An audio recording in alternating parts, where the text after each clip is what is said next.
പിന്നെ അല്ലാതെ കണ്ടോമാര് വിളിച്ചു കാണിക്കുമ്പോ വല്ല വിളിച്ചോണ്ട വല്ല നിന്ന ഈ നാട്ടുകാരുടെ ദണ്ണം കേട്ടാ അവർക്ക് ഈ പെണ്ണുങ്ങളെ മൊത്തം നോക്കുന്ന നാട്ടുകാരാണ്.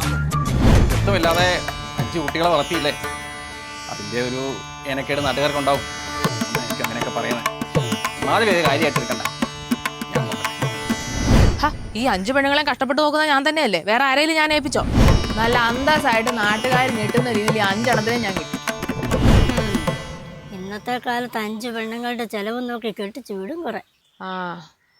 5ാമതും പെങ്കൊച്ചാന്ന് അറിഞ്ഞ പിന്നെ അങ്ങേര് കൊച്ചിനെയും കൈ തന്ന് ഗൾഫിലേക്ക് അന്ന് പോയതാ.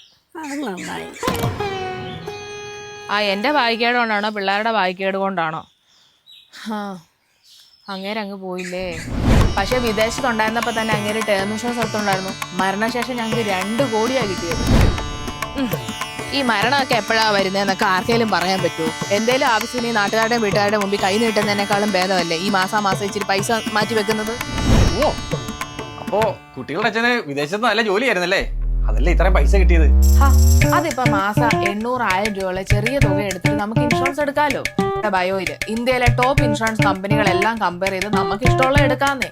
ഇനി പ്രവാസികൾക്ക് പുറത്തുനിന്ന് എടുക്കുന്നതിനേക്കാൾ നാട്ടിൽ നിന്ന് എടുക്കുവാണെങ്കിൽ 30 തൊട്ട് 50% വരെ വില കുറവിലെടുക്കാം. വെറുതെ അല്ല മാധവിക്ക് ഇത്ര കോൺഫിഡൻസ്.